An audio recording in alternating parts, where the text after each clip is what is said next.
અત્યારે ચાલી રહેલા સોશિયલ મીડિયાના જમાનામાં લોકો સેલ્ફી પાડવા અને વિડીયો બનાવવા માટે નદી કિનારે કે પર્વત જેવા ભયજનક વિસ્તારોમાં જતા હોય છે અને પોતાના જીવના જોખમે સેલ્ફી લેતા હોય છે તેવો જ એક કિસ્સો સામે આવ્યો છે।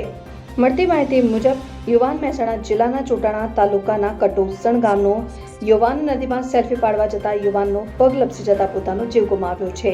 સાબરકાંઠા સપ્તેશ્વર સાબરમતી નદીમાં યુવાન સેલ્ફી પાડવા જતા 30 વર્ષીય યુવાનનો પગ લપસી જતા યુવાનનો પાણીના પ્રવાહમાં ગરકાવ થયો હતો। સેલ્ફીના ચક્કરમાં પોતાનો જીવ ગુમાવ્યો હતો। મળતી માહિતી મુજબ યુવાન મહેસાણા જિલ્લાના ચોટાણા તાલુકાના કટોસણ ગામનો હોવાનું જાણવા મળ્યું છે। સ્થાનિકો તેમજ ફાયર બ્રિગેડ અને પોલીસ દ્વારા યુવાનની સતત 2 કલાકથી શોધખોળ હાથ ધરાઈ છે। સપ્તેશ્વર સાબરમતી નદી અત્યારે 2 કાંઠે વહી રહી છે અને વારંવાર સાવચેત કરવામાં આવી છે કે નદી કિનારે ન જવું, તેમ છતાં પ્રવાસીઓ ફોટા પાડવા માટે નદી કિનારે જતા હોય છે। જોતા રહો ભારત ટાઈમ્સ ન્યૂઝ।